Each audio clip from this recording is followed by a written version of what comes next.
Champion হয়েই ইমরান তাহিরের ভোঁদড়, গ্যালারিতে ফ্যানদের নাচানাচি, হা করে তাকিয়ে চ্যাম্পিয়নদের সেলিব্রেশনে চোখ ভাসাচ্ছে রংপুর রাইডার্স। শনিবার গায়ানার বিপক্ষে ঠিকঠাক ফাঁদ না পাতলে এমন দৃশ্যই দেখা যেতে পারে। অবশ্য সেই সুযোগ পাচ্ছে না ক্যারিবিয়ান দলটা।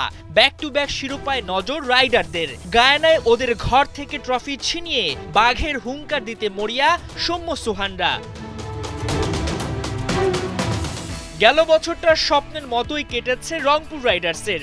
জিএসএল এর প্রথম আসরে অংশ নেয়নি বিপিএল চ্যাম্পিয়ন ফরচুন বরিশাল। সেই সুযোগ কাজে লাগিয়ে গায়ানায় লাল সবুজ ঝান্ডা ওড়ায় রংপুর। 5 দলের টুর্নামেন্টে প্রথম আসরে রাইডারদের বাজিমাত। হারতে হারতে শেষ পর্যন্ত শিরোপা ছিনিয়ে নেয় সোহানরা। পকেটে ঢোকে 12 কোটির ওপর টাকা। এবারও ওদের সামনে ব্যাগ ভর্তি টাকা নিয়ে বাংলাদেশে ফেরত আসার মৌকা। তবে দিতে হবে কঠিন পরীক্ষা।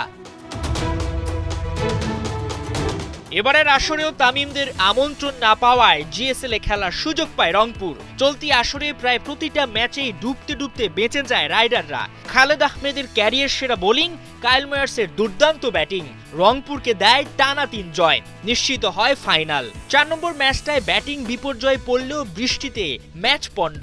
গ্রুপ সেরা হয়েই ফাইনালে রাইডাররা। প্রতিপক্ষ ঘরের দল গায়ানা অ্যামাজনারিয়ার্স। রহমানুল্লাহ গুরবাজের মতো হার্ড হিটার, সঙ্গে Caribbean powerhouse Shimron Hetmyer, English allrounder Moeen Ali, ওদিকে প্রোটিয়া অলরাউন্ডার ডোয়াইন প্রিটোরিয়াস।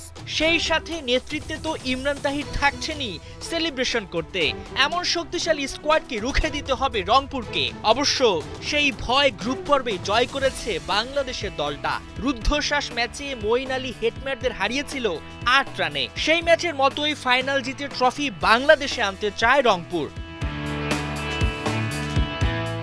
কাজটা কঠিন, তবে অসম্ভব নয়। গায়ানার শক্তিশালী ব্যাটিং লাইনআপকে গুড়িয়ে দিতে হবে খালেদ আহমেদ, শামসিদের। 3 ম্যাচে 10 উইকেট পাওয়া খালেদ মুখিয়ে সেই চ্যালেঞ্জ নিতে। ওদিকে ব্যাটিংয়ে কাইল ময়ার্সের পাশাপাশি রাইডারদের হয়ে ভূমিকা রাখতে হবে সৌম্য সরকারকে। 4 ম্যাচে 19 গড়ে মাত্র 76 রান পাওয়ার হিটারের ব্যাটে।